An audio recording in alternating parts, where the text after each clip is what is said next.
Hello, I'm Dedori, mascot of Damyang-gun, place of bamboo.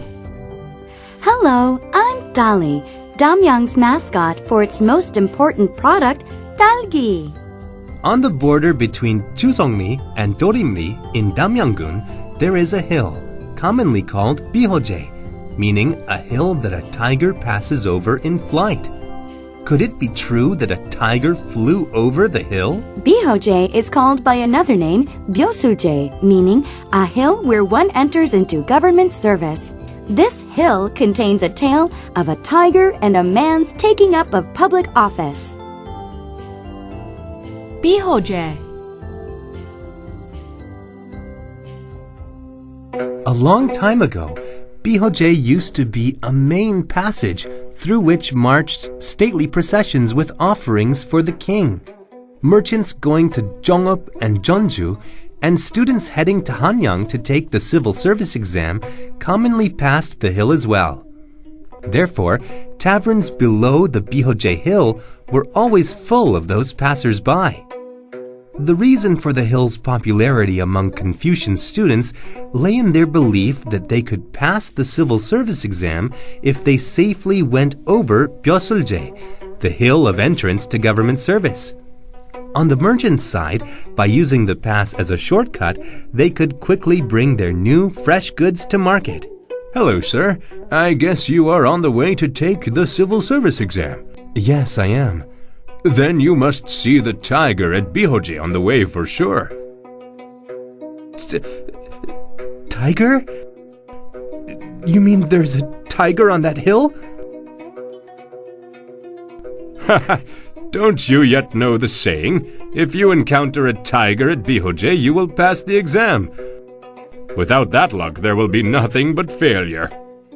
Likewise, students who had aspirations of entering into government office by passing the exam climbed up the hill 비호재 to pray to its mountain deity for success on their exams.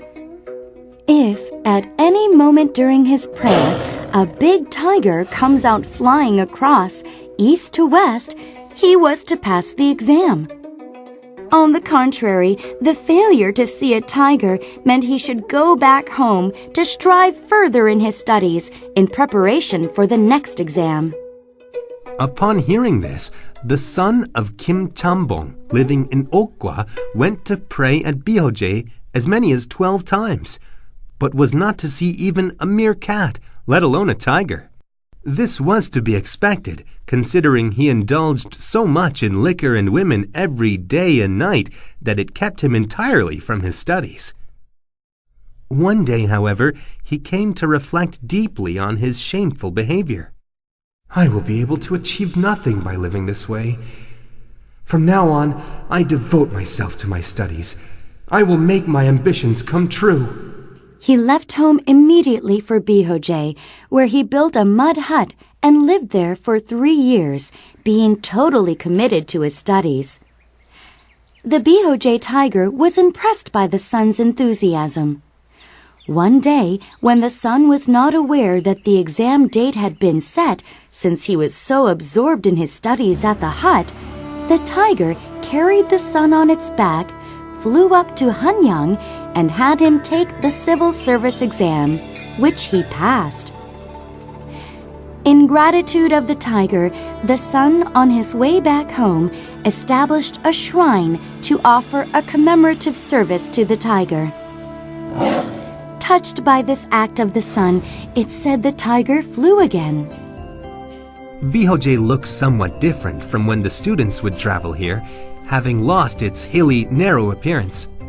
But the atmosphere of the Confucianist students' morale seems to remain on the hill where they walked, while looking out at Chuol Mountain. When you walk up the hill and look south toward Damyang, not only the Damyang Plains, but also the distant Mudungsan Mountain can be seen in panoramic view. We invite you to 비호재 in Damyang to feel the scholar's vast flowing spirit. Goodbye, everybody!